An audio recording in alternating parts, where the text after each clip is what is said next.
పాకిస్తాన్కు గట్టి షాక్ తగిలింది. ఈ షాక్ ఇచ్చింది ఎవరో కూడా కాదు, అక్కడి ప్రజలే. పీఓకేలో పాకిస్తాన్ ప్రభుత్వానికి వ్యతిరేకంగా పెద్ద ఎత్తున ప్రజలు ఆందోళనలకు దిగారు. అవామీ యాక్షన్ కమిటీ ఆధ్వర్యంలో వేలాది సంఖ్యలో ప్రజలు రోడ్లపైకొచ్చి ప్రధాని షహబాజ్ షరీఫ్కు వ్యతిరేకంగా నినాదాలు చేశారు.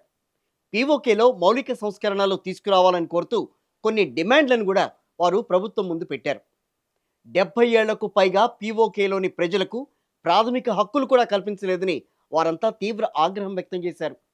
దశాబ్దాలుగా తమను రాజకీయంగా ఇటు ఆర్థికంగా పాక్ సర్కారు అణగదొక్కుతున్నట్టుగా వారు ఆవేదన వ్యక్తం చేశారు. మా హక్కులు మాకు కల్పిస్తారా, మా ఆగ్రహాన్ని ఎదుర్కొంటారా అంటూ తీవ్రంగా హెచ్చరించారు. ఇదంతా చూస్తుంటే మీకు ఏదేమైనా సామెత గుర్తొస్తుందా? మింగ మెతుకులేదు మీసాలకు సంపెంగులున్నా అన్నట్టుంది కదా పాకిస్తాన్ తీరు.